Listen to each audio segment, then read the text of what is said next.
you want to promote your business? Do you want to talk about your nonprofit organization? Do you want to talk about your culture? Introducing the online web TV, Afrique Today. Fogham, where you can watch us live at the same time on 4 platforms: Facebook, YouTube, Twitter, and using the Afrique Today app. Download our app today for Android or Apple. Promote your business today. For more information, go to www.afriquetoday.com. Afrique Today, the best of digital TV.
Happy Friday and happy Women's Month History Month. Welcome. I am your host, Dr. Yvette Butler-Yaboa. I welcome you to AAU, the Voice of American Africans United, and we have my co-host, the Invisible Man. And tonight we have a great show for you tonight, and I want to thank all of my viewers out there for constantly viewing in. And please remember, you can on your Facebook, you can like it on the various 4 platforms. And one thing to remember, that this is a live show. You can call in, and we have a wonderful guest today. But before I go into my guest, I just want to briefly tell the folks about American African United. I think we have somebody's phone going off, but I'll tell you a little about AAU, American African United, which I really haven't talked a lot about because we are the voice of AAU. And I want people to know that our goals are really to bring us together here, those folks of African descent, here in the United States to reconnect with the motherland. We want to build bridges so that we can work together collectively. Because remember, united we stand and divided we fall. So we'll put the website a little bit later so you can go into our website, but I want to really get into this dialogue today because we have a lot to cover and I don't want to take all the time up. As you know, we always start our show off with a video, and in honor of Women's History Month, we want to start our show with a video just of honoring women, mothers, females, all of us ladies out there. So we need to be honored and represented in every facet of life. So I want to start with a video, and then we're going to have a wonderful man, someone who's a male, actually honoring us for today. Video, please. March is Women's History Month. It's a time we set aside to honor women's contributions in science, business, sports, social movements, and so many other fields. For centuries in America, women's contributions in these fields were often overlooked. As a result, they were omitted from history. That's why we celebrate Women's History Month and the opportunity it gives us all to get a more complete picture of our American history. It's important that we use times like this to teach new generations about those women we all know, like Rosa Parks, whose refusal to surrender her seat to a white passenger on a bus helped launch the effort to end racial segregation in America. Like Susan B. Anthony, an abolitionist who became one of the leading figures in the movement to gain the right to vote for women. And like Claire Booth Luce, the first American woman appointed to a major ambassador post. This month also gives us an opportunity to learn about those women whose names we don't know as well. Like Alice Ball, an African-American chemist who in the early 20th century developed the first successful treatment for leprosy, a debilitating disease that once left its victims ostracized from society. And like journalist Nellie Bly, who posed as a mental patient in 1887 to go undercover in a women's mental asylum in New York City to expose the terrible conditions patients were subjected to. Her report led to lasting institutional reforms in mental health care. And like chemist Stephanie Kwolek, who in 1965 created a lightweight and durable new fiber that later became Kevlar, which is used to create bulletproof vests and helmets that protect the lives of our law enforcement and military. Women have invented new medicines, fought as heroes on our battlefields, and enforced the laws in our communities. They led in the effort to end slavery. They have created businesses and built hospitals, and they fought to secure their own right to vote. Women have played pivotal roles in building this country. The United States wouldn't be the economic superpower and the world's beacon of liberty without their contributions. On the home front, on the war front, and in the workplace, women have served and shaped our great nation. That's why Women's History Month is such an important opportunity for us to pause and honor their profound contributions. As we recognize them, let's also honor the everyday women who make our families, communities, economy, military, and nations so strong. The Heritage Foundation is deeply proud to honor them all, not only during Women's History Month, but indeed every day of the year.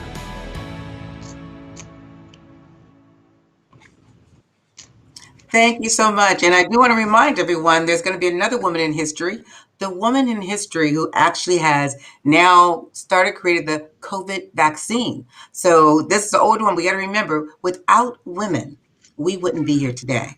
So without further ado, I'm going to bring on my guest. We're so excited to have Congressman Danny Davis with us today. Congressman, thank you so much for joining us. And let me tell you a little about the Congressman Danny Davis. He was chosen and selected by the people of the 7th Congressional District in Illinois. as a representative for Congress in 1996. So he's been sitting in the Congress for many years, representing his constituents and doing an amazing job at this. And let me tell you a little bit more about him and some of the committees he serves on. And I really want to talk about one of those committees, the Women's Right Committee, and also for voting rights.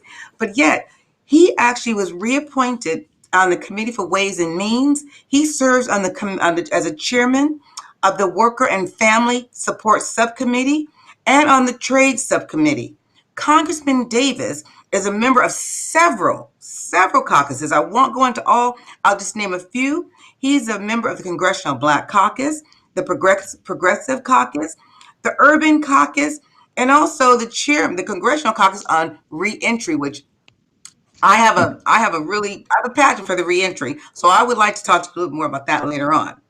And then in the 116th Congress, Representative Davis is committed to preserving our democracy, protecting Social Security, maintain our nation's great civil and human rights, and especially women's rights. Also, voting rights, protection of the environment, consumer and labor protections, reducing equality, which we have a long way to go. But let me tell you, he's been working on this, and we are excited that he's there for us.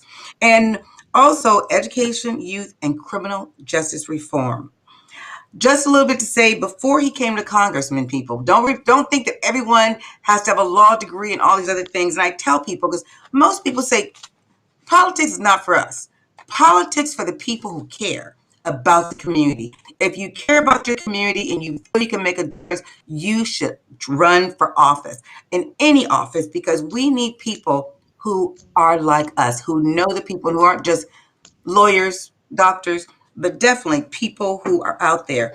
Before seeking public office, he had a productive career as an educator. We need those folks, and community organizer, a health planner, administrator, and a civil rights advocate. Congressman Davis, he has a huge, illustrious bio, you guys out there, but I am so glad to have him. Congressman Davis, welcome to the Voice of AAU, and thank you so much for your time. So tell us a little bit more about you, and can you tell us some of those accomplishments you've made since you've been in Congress? Well, Doctor, let me just thank you and thank all of your viewers for the opportunity to be a part of this tremendous activity and this tremendous show. We celebrate women during this month, but I can't help but mention the fact that we are ending Black History Month, African American History Month, and we're just following through because women have played such an exciting and integral role in the development of our country and in the lives of individuals like myself. I was my grandmother's favorite child because she lived with us, and I was the first boy child in the group. And of course, I had the most fantastic mother that the good Lord ever put on the face of the earth. And I've been married to the same woman now for 52 years. And women run the community where I live. A woman is the president of the block club. A woman is the chairman, my wife actually, is the chairman of the trustee board at our church and the chairman of the NAACP in our community. Of course, a Black woman, African American woman, is the mayor of the city of Chicago. A Black woman is the president of the Cook County Board. A Black woman is the state's attorney for the county of Cook, the second largest county in the United States of America. A Black woman is the lieutenant governor for the state of Illinois.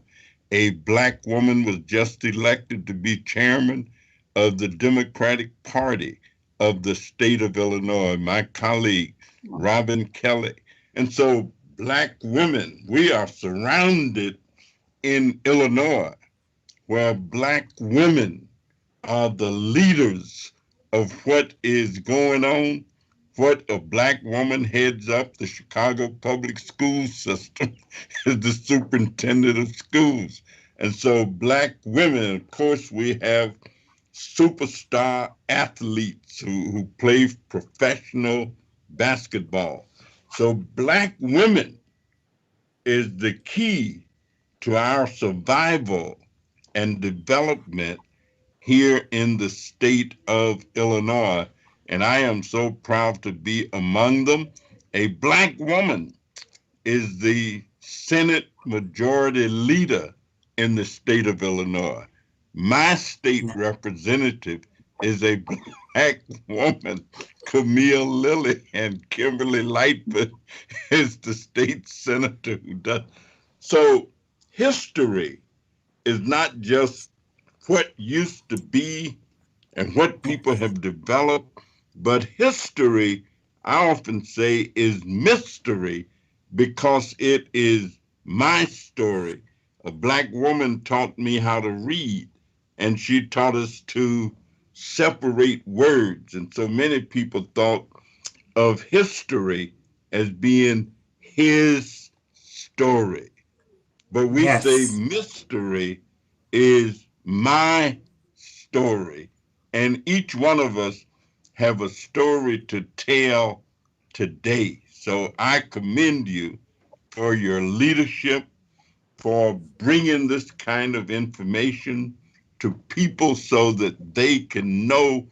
You know, we wouldn't be engaged in this internet business and all of that if it wasn't for a black man. I must just throw him in, brother from Nigeria, who created this kind of technology that we are able to use. But yes, women, when they sat in the room and said, we hold these truths to be self-evident, that all men are created equal, they really didn't even mean all men, but they certainly did not mean women. They left women out of that equation altogether. But as a result of struggle, of strife, of pain, of determination, black women have risen and kept rising from Phyllis Wheatley to Kamala Harris. From the beginning of then until now. And I am just so, Lord, it's so great to be in a world, in a community, in a state, in a country where Madam C.J. Walker became the first black woman millionaire, one of the first women millionaires, period, in terms of making use of her ability and skill to not only develop product, but to organize. And I think of people like Fannie Lou Hamer. So she was just sick and tired of being sick and tired. Well, we keep rising. A black woman was the principal of this high school that I'm wearing the sweatshirt from, Manly High, where they just made a movie about it and so forth. So yes, black women have been the key to our development. And you know, and I am so glad you said as we close up Black History Month, I think we should celebrate Black History Month every single day. And I celebrate it every day. And women, we are truly the backbone. They say for every strong man, there's a black woman behind them. And we're the bone. And so one of the things I want to say now, you all these great accomplishments going on in Chicago. How can we have black women more engaged across the country? Because Chicago is so different. Illinois is a state of itself, and it has so much energy, and we see people, black people, really thriving. But when you look at the country, we are so far behind as a country for black men and black women. How can we engage more Black women in the forefront to be I think if we keep the, believing, you know, Stacey Abrams, almost every time I open my mouth to yes, talk about politics, I talk about what Black women in Georgia just did, because that action was yes, led by African American women. Stacey hmm Abrams and Nakima Williams are these women in Georgia. I mean, I can't leave my brothers out, but these sisters really organized, galvanized, mobilized, actualized these hordes of African Americans in the Deep South that people yes, had said are not going to do it, that, hey, we ain't got to worry about that. We got this under wraps. And lo and behold, here we come having a new United States of America, a United States of America that is so different. I mean, we passed out of the House this past week three very substantial pieces of legislation, bills that can overturn the way that we've done policing in this country, things that say no warrant without a legitimate reason. And so get rid of no knock warrants. Get rid of some of the oppressive techniques and tactics that people have used. But we never would have been able to do that without what happened in Georgia. And so I say, Lord have mercy. Please bless Stacey Abrams yes. and keep Well, I us was hoping to strong. see her somewhere in the. I was hoping to see her somewhere in the up in the White House right now. I was like, I was hoping that would happen. I haven't seen all the pics yet, but I'm like, come on, Stacey, she has to be somewhere amongst the folks there who she's done so much work.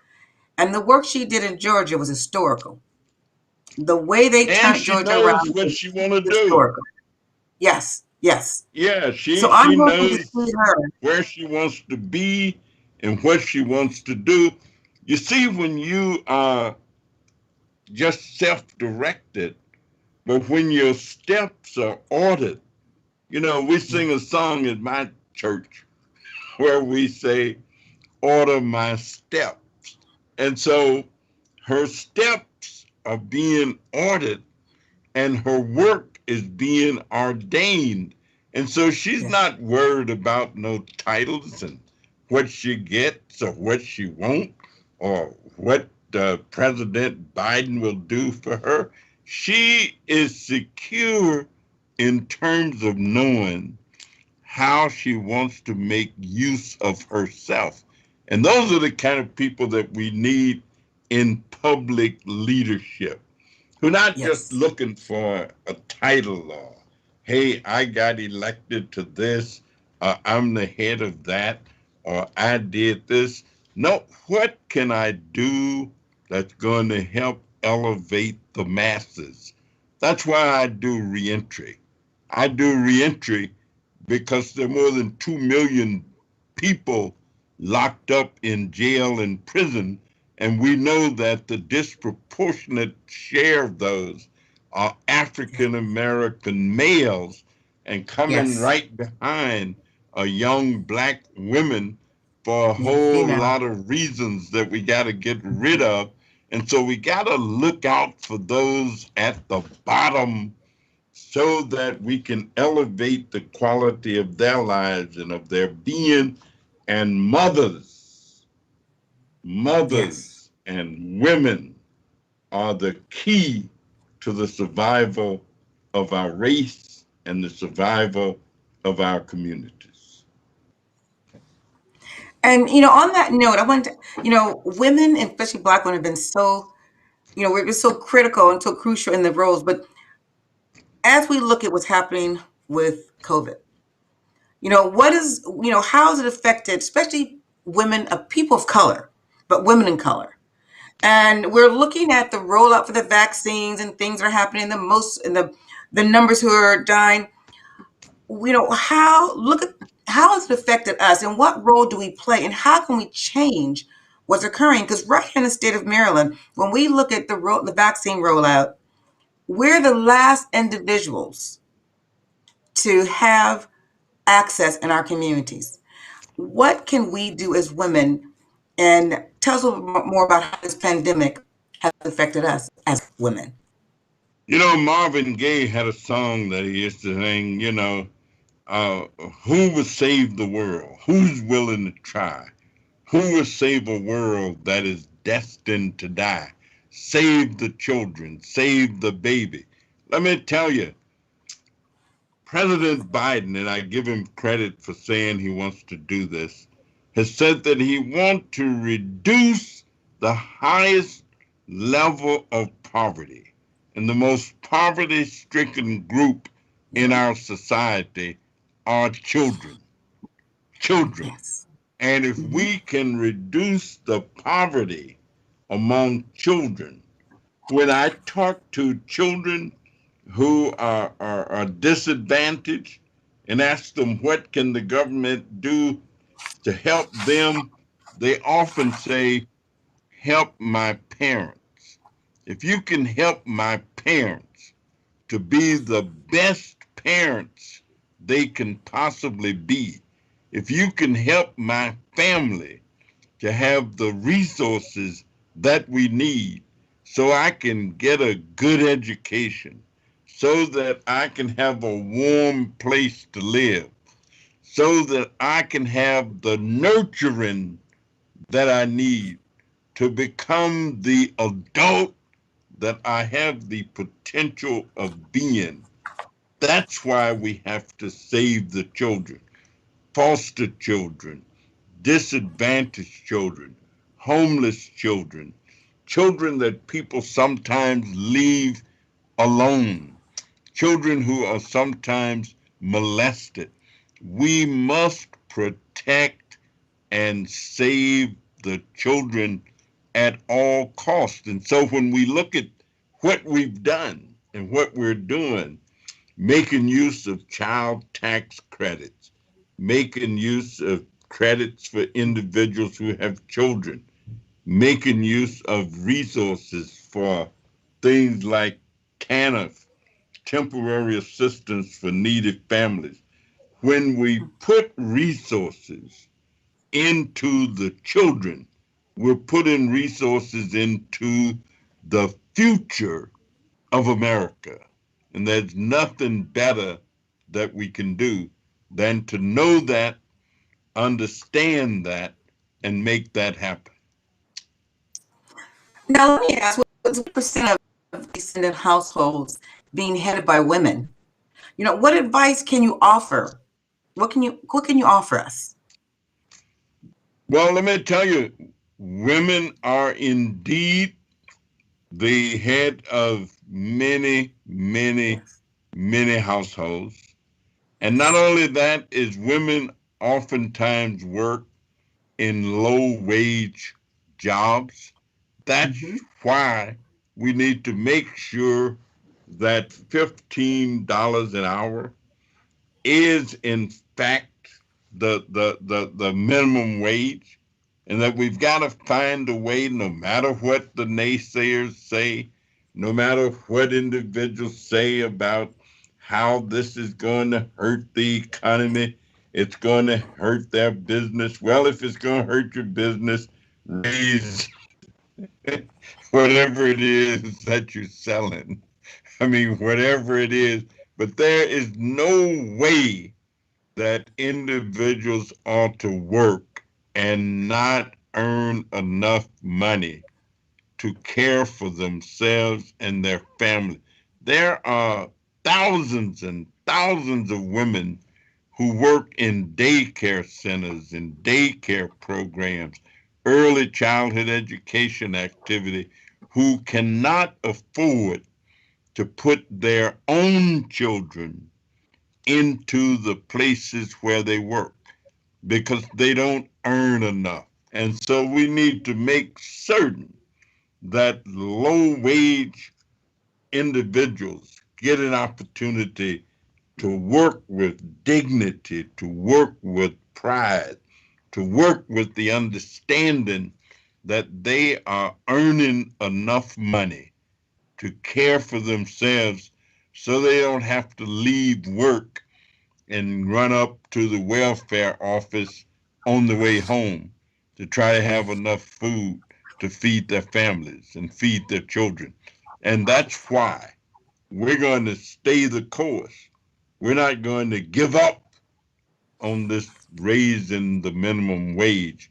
It's shameful that there are people who still work for $2.15 an hour or $2.13 an hour in some places in this country, or even the $7 an hour, seven and a quarter, $7.50.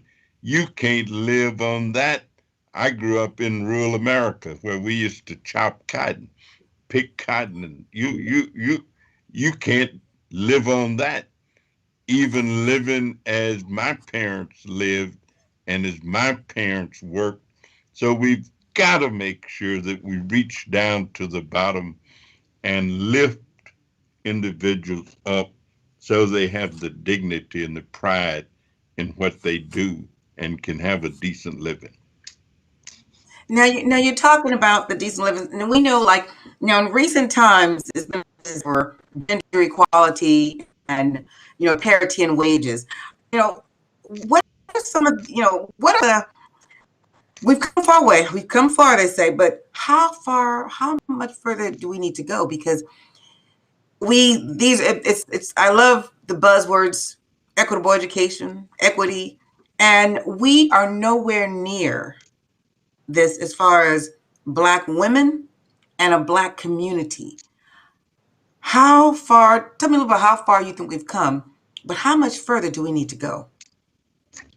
Well, I tell you, we have indeed made progress, but I often say that I never want to get to the basement and act like I'm in the penthouse. There's an old saying that freedom is a hard-won thing. Each generation have to win it and win it again. The struggle for equity, for equal opportunity is not a project. It's not a program. It's a lifetime of commitment. You can never stop. The moment that you stop, then you get stagnated. It's like a child growing. If you stop growing, you never reach adulthood. It's like a plant maturing. If it stops growing, you never get to the full place of where it ought to be. And so we're coming.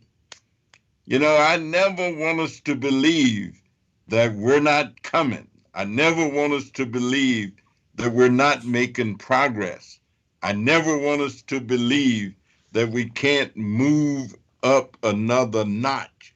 We sing a song, Move On Up a Little Higher.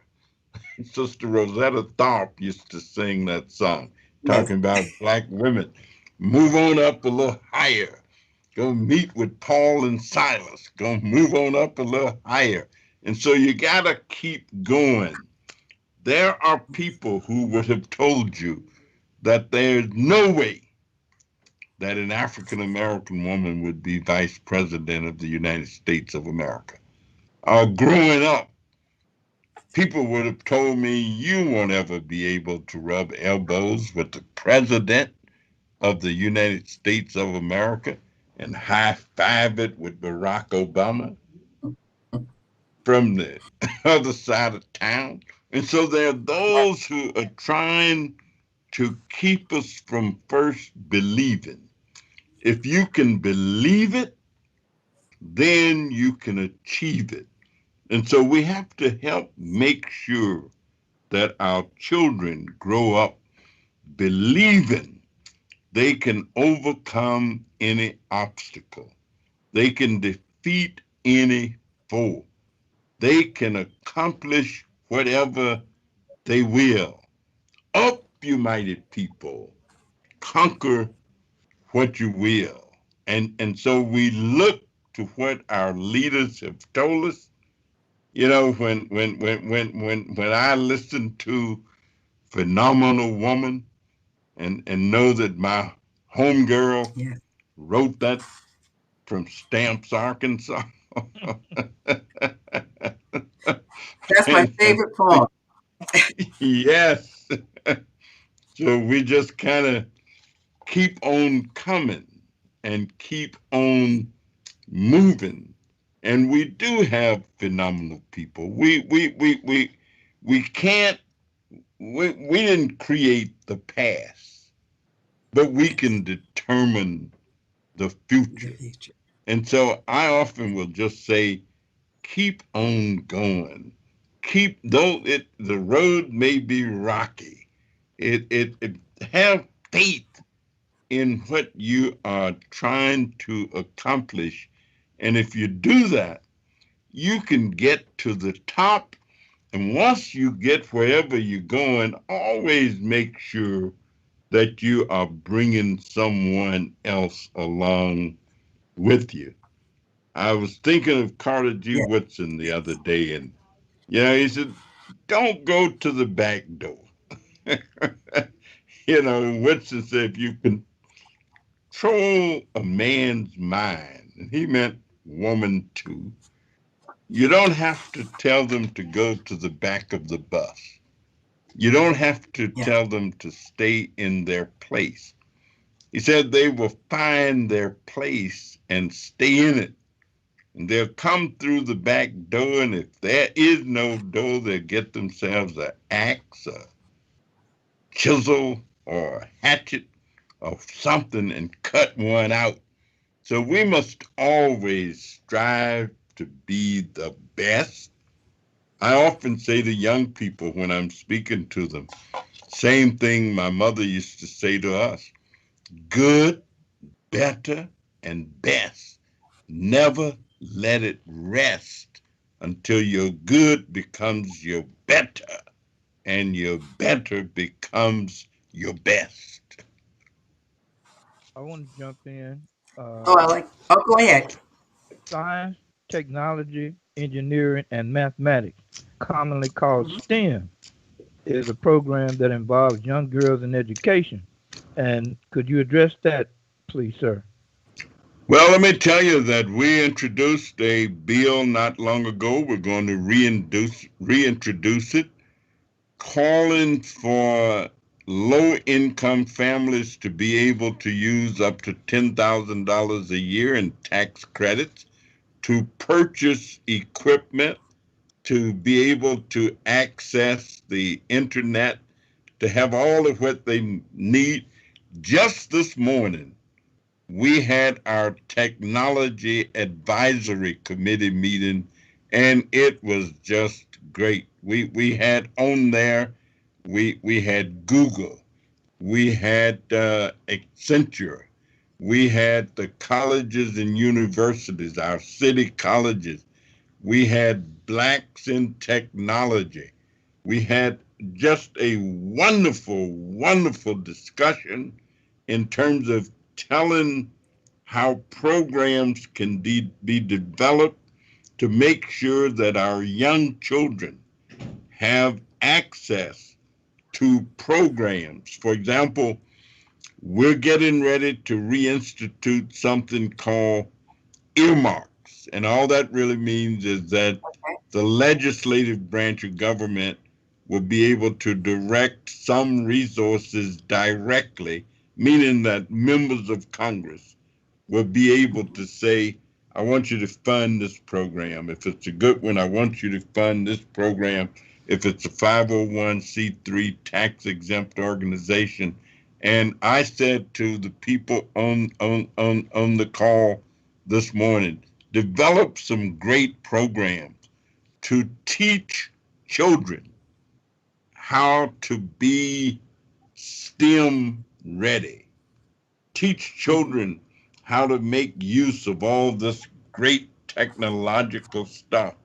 I've got a group that's getting ready to develop a program to teach kids how to do drones, and every year there's a big technology piece at the University of Illinois that I generally get the opportunity to open. And we have thousands of kids who are there that day and just doing. I've got a robotic, one of my staffer has a team that they build a robotic design. They've got a robot program that we're doing everything in our power. We have something called technology in the park. I'm urging people to make sure that young people grow up not believing that something is beyond them. Yes. You know, there are some people who think that you can't do science, you can't do technology. I just happen to represent a congressional district that have more hospitals in it than any other single district in America. We have 24 hospitals, 4 outstanding medical schools, and an educational system now that, as a result of the legislature in some of its recent activity, is going to force every school district in the state to have STEM programs so that no child is left behind in any community, no matter where it is. And we just have to keep pushing and pressing and advocating and asking questions and being engaged and being involved and make sure that it happens. Let me tell you, kids can do anything in the world. When I was a kid, I only went to school 5 months a year. Wow. Other kids, and a lot of them are now doctors and they nurses and they legislators. Some of them even got rich. Now, They didn't all. you said something about there starts the air marks for the different congressional leaders, but how can you, as people, as our listeners out there, you talk about create and start something, but how can we be sure that those dollars that they're now going to be earmarking are equitably distributed, especially to those of color? Because we've always, whenever dollars are out there, we are never in the loop to Now receive these any of that funds, money. each member of Congress will have the opportunity to submit 10 projects that they are wanting to get funded. I've already begun to tell people, develop the best program that you can develop. Develop good programs, because if I'm going to recommend something, I want it to be good, and that's capital GOOD.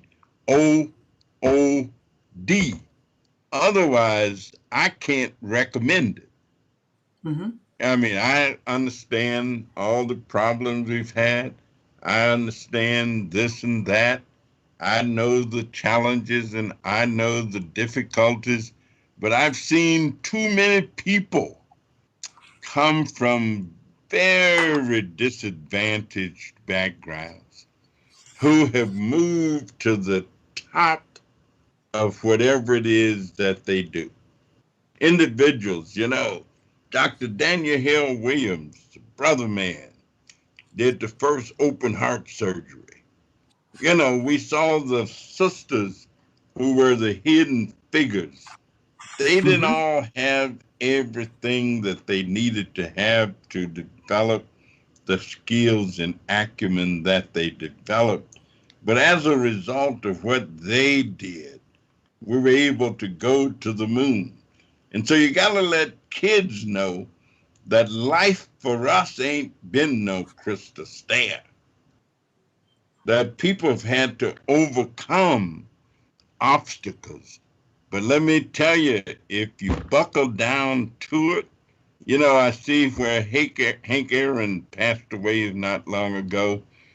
hit more home runs than anybody that ever played baseball. Well, you know, he didn't grow up with all the best equipment and stuff. I knew a guy who used to shoot baskets in an open basket.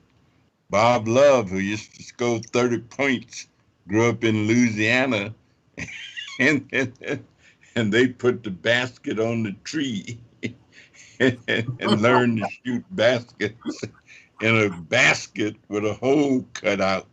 And I'm saying no, everything is not going to be as perfect as you'd like for it to be.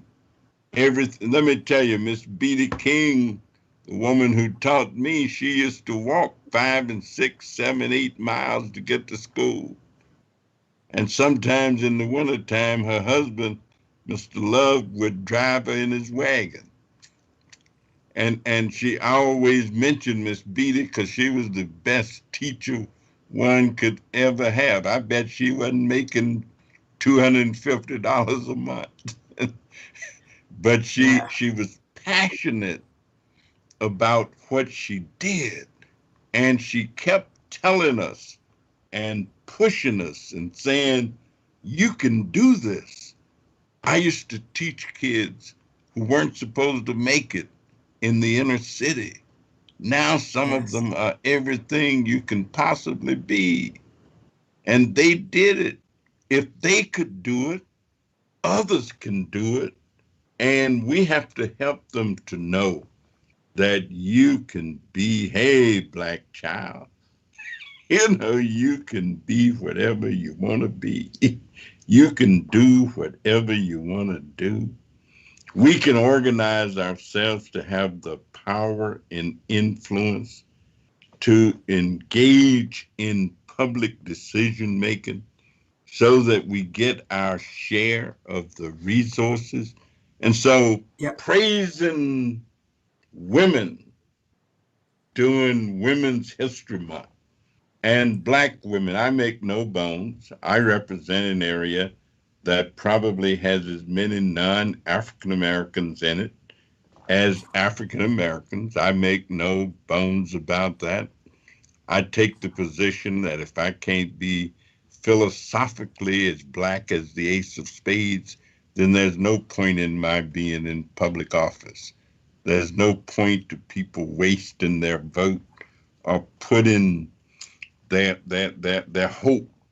If I can't help my brothers and sisters that's in the penitentiary to know that they can come out and regain and redevelop their lives and be instrumental in helping to make the world a better place than what it is, then I need to just go sit down somewhere.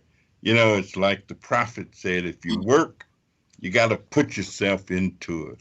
And if you don't work with love, if you bake a bread, you bake a bitter bread. And if you don't like what it is that you're doing, then it would be best that you sit at the gate and beg for alms and let somebody else do it. and so if you got a job. You have inspired me on this end. Let me tell you, because I do run a youth organization that is locally here in the United States and also now connecting us with the motherland in Ghana. You have inspired me to keep on keeping on. And it was interesting. You mentioned the poem, Your Life Ain't Got No Crystal Stairs. That brought back many memories. I actually recited that poem in 8th grade in a play. And so, when you brought that up, I was over here reciting that poem away because, life ain't been no crystal stair. And I tell you, I come from a very diverse background, unfortunately, very unprivileged background, like most of us, very unprivileged background. And so I had to fight and claw my way to be where I am today. And so I totally, the passion, I could feel your passion. And, man, I was just eating it all up because, and I really wish that more of our young people would have this passion because so many of us have become complacent and we've allowed this system to just downtrodden us. And we've gotten into this total, it's like, don't care. And now this election was different. There was a lot of energy and momentum around it, but our young people still need leaders like yourself. And I hope our audience out there listening, and especially the women out there listening, please, and I forgot to tell you, you can call in. Now it's too late to call in. I'm so sorry, you guys, but you can always reach me. But I'm telling you, it has been what the just listening. I wish you were here with us. You know, I'm in the state of Maryland. We need a Danny Davis right here. Because we don't got Danny Davis right here. We need a Danny Davis right here. We need you in every state. Congressman Davis, this has been amazing. But there's a few questions I want to get to. And, I want to, because some of the committees that you work on, how does your committee now respond to the cycle of violence against women and also trans women and women in general? How does your committee focus and deal with that and address it? We now have more women in Congress than there has ever been in the history of the United States of America.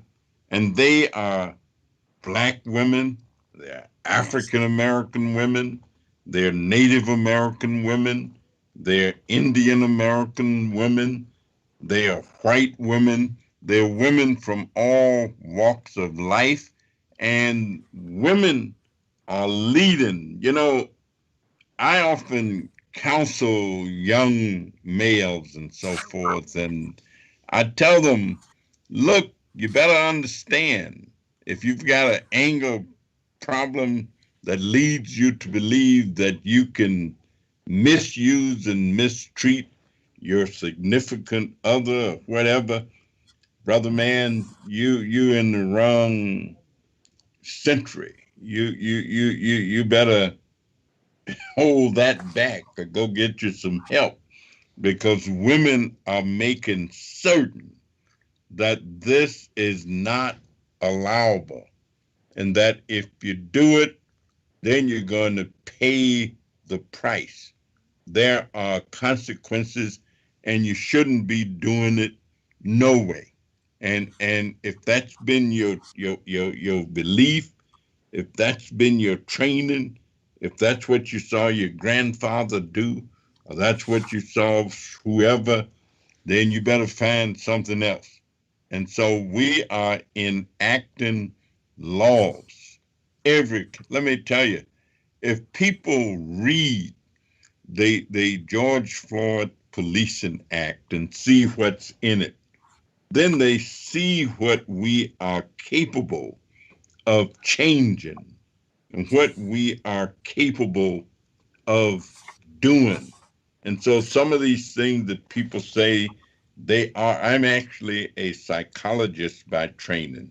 And so I've studied behavior and all of that. And yeah, you got some problems, brother man, but you better try to get yourself some help and find a solution, because you're going to end up, down there in the place. And so laws are being enacted that are humane laws, laws that say every person is created with space. If you look at what happens when people are now accused of sexual aggression and all of this, you be in deep trouble. And so if you're prone to that kind of behavior, they got some places for you, and they're not places where you want to be. And just know it. Women own it, and don't get this business about differentials and so and all. If you are secure in terms of who you are, then you want for every other person exactly what you want for yourself. And if you don't think that way or feel that way, then you need to learn to.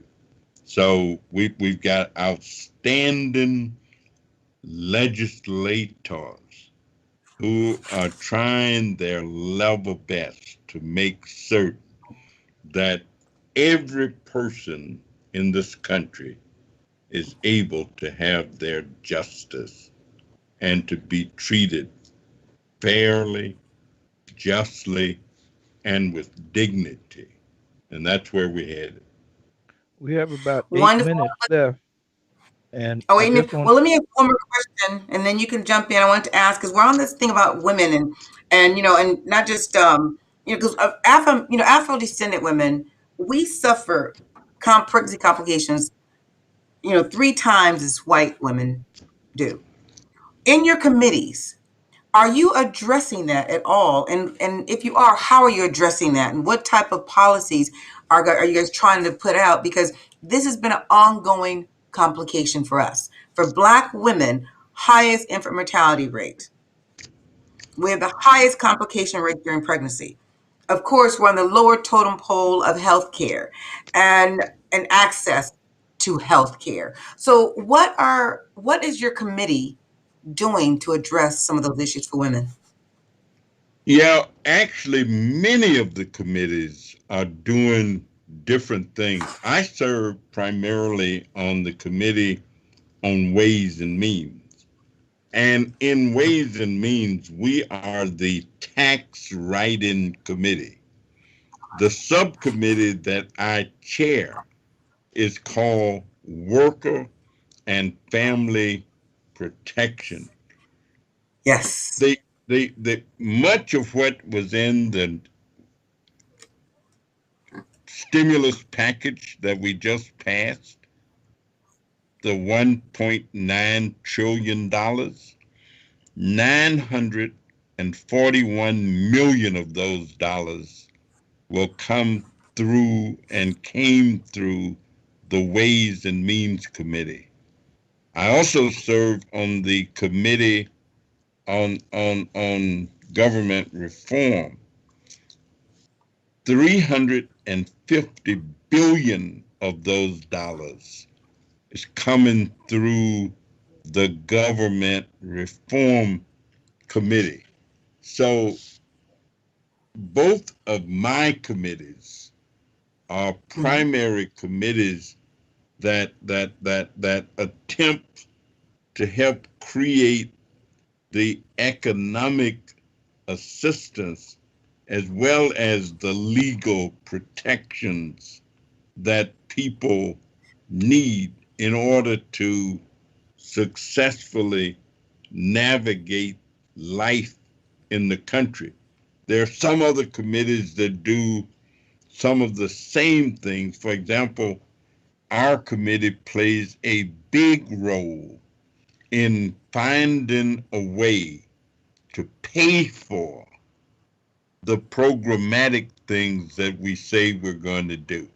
And that's why people often say that the Ways and Means Committee is one of, if not the most powerful committee in the House of Representatives, because everything that we say we're going to do has to be paid for. You have to figure out or say how you're going to pay for it. How much taxes are we going to pay? What's going to be the tax rate for corporations? What's going to be the tax rate for individuals who make $200,000 versus individuals who make $50,000 or versus individuals who make $75,000? So we use all of that. For example, earned income tax credits. By raising those, it means that the people at the very bottom of the socioeconomic scale get some additional help. The child tax credit. One thing that I've been very, very pleased that we were able to do up to this point is to make sure that people who are incarcerated also get some economic relief, although many of our Republican friends and people Yes. on the other side have tried to prevent that from happening. The Internal Revenue Service, while Mr. Trump was in office, tried their best to prevent. They said to us that people who are incarcerated are not being disadvantaged and negatively impacted because they don't have to worry about a place to stay. They got a place to stay. They're in prison. They don't have to worry about being fed. They are being fed. They're in And prison. And so they had it where they were saying that even these people's families didn't need to get any PPP, that they were not being negatively influenced. So you're fighting every day. I mean, we yeah, are pleased right now, for example, that individuals who are incarcerated can make use of the Pell Grant to go to college, to go to training programs. Prior to now, that nice. was not the case.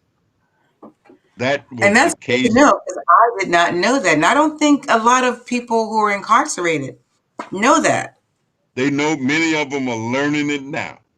Yes. And so that's It's become real. very, very good to Actually, when know. Barack Obama was president, he issued an executive order that set up some programs in select places Yes. to test, not just test it out, couldn't get it passed then because we didn't have the majority in both the legislative bodies the way that we do now.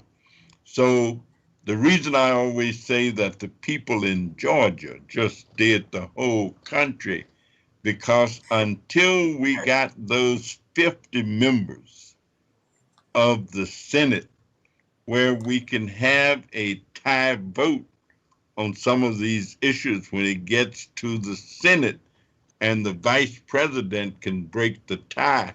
These kind Yes. of issues were DOA when they got to the Senate, dead on arrival.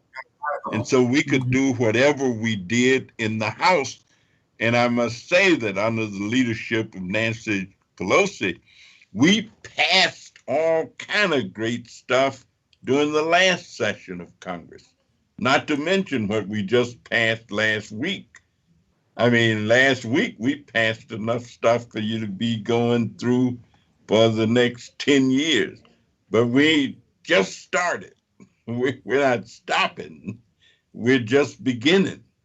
You know, the Carpenters used to have a song. They said, "We've only just begun." And so we've Yes. only just begun. And we're going to do even more, but we can't stop and say that we're I there. Well, Congressman Davis, I don't know if you have time, but can you come back on our show again and talk about some of the legislation that has passed in the month of April? Because it's very important that people know what has passed, how it affects us, and how we get advantage of what some of the things are happening, especially as you're just talking now about with the bill for people who are incarcerated to be able to utilize some of these things. Because I knew it was only in certain states, but if it's now nationwide, this is something that we really have to work on and getting everybody engaged in and allowing those young folks incarcerated because they deserve an opportunity. They Well, deserve the Second a Chance chance. Act is mine, and there are resources under it for organizations and groups who work with individuals as they are returning home so that Yes. they can become productive citizens. And I guess if you were to ask me what bill or what is it that I'm really, really proud of, that I may have been the lead on, or that's called my bill, Second Chance Act, which was passed Yes. when Yes. President Bush was in office, a Mhm. Republican president, and we were not the majority in the House, and we managed to get that passed, and it's been renewed every session of Congress. It's got about $100 million in there now. And Yes. people can write proposals and get grants and use it to help individuals who are transitioning back into normal society and normal life. Wonderful. So I'm not sure, but we really have to have you back on again. And I am definitely going to be in contact with you, especially about the reentry. That is something that I have been very involved in and working on for many years, and working with what they call now those opportunity youth and young adults. And I don't know how they got that terminology, but they say that the opportunity youth and young adults now are those who are disenfranchised. Congressman Davis, I want to thank you so much for your time today. I know you've been unbelievably swamped, and with everything going on Capitol Hill, we want to thank you for your time today. I know it's gone so quickly, and I'm not sure if there's one last thing you want to say before we go off. And my invisible man, would you like to say one last thing? And then I do want people to, I'll show a quick video because I want people to watch this next week. We're going to have two athletes from the same family who played who one went to the Olympics, and one was an NCCNA champion who also was in the Olympic trials. They'll be on next week, two young African-American females. And I say we have to start representing the stars amongst us, because we have stars amongst us. And those stars amongst us can actually elevate other folks and give them that opportunity, or that show them that they can also do these things. So any last words? And I want to thank you so much again, Congressman Davis. Thank you very much. And the only thing I really need to say is that it's been a pleasure. And if you would please give us a call so that we can be engaged with the reentry work that you do. That is much of our heart. And many people in all of the penitentiaries throughout America are very much aware of the work that we do in reentry. We must get about 100 or so letters from people incarcerated every week. We answer as many as we can. We interact with as many as we can. And so we just do the best that we can to interact with that population group. And thank you. It's been a wonderful afternoon, and I look forward to hearing from you. Thank you so much, Congressman Davis. And on behalf of American Africans United and The Voice, I want to thank everyone for coming on tonight and watching us. And make sure you're with us next week. And we'll just end with the video, because you're going to see Danielle and Deanna Slayton next Friday. And my invisible man, would you like to close us off? And I want to thank everyone again for tuning in. We definitely hope that we can see the congressman on another occasion. Thank you very much, sir. All right. Well, thank you. It's been my pleasure, and we'll see you somewhere. Yes, sir. Oh, yeah. Okay. And you'll be hearing from me first part next week. Thank you. All right. We look forward to it. I started playing soccer when I was 5 years old, and I started playing because I was breaking stuff around my parents' house, and recreational soccer started the next week, and they entered me, and that's how I got going. Yeah. When I grew up, women's soccer wasn't visible, at least from a professional standpoint. I grew up with role models, and I always wanted to be Ronnie Lott and Jackie Joyner-Kersee. Those were my two role models. I got to participate as an analyst in the 2015 World Cup in Canada. My fingers were crossed over the last 3-4 years of doing the work and getting better at my craft. But when Fox called me and said they wanted me to participate again, I was just ecstatic. I love the fact that I am a San Jose native and that I get to cover the San Jose earthquakes, and that I get to live here and be here and share in this community. This is the community where I grew up, where I learned to play soccer, and now I'm glad that I get to come full circle and still get to participate in it. I've had the chance to chat with Crystal Dunn. She plays left back for the U.S. Women's National Team, and that's the position that I played. I really enjoy watching her. And I think if she plays well in this tournament, that's going to be a huge piece for the United States. The FIFA Women's World Cup on KTVU Fox 2. Well, thank you again, and we are signing off. Thank you so much for Afrique Today for allowing us this opportunity and this time. And we will see you next week with Danielle and Deanna Slayton, stars amongst us.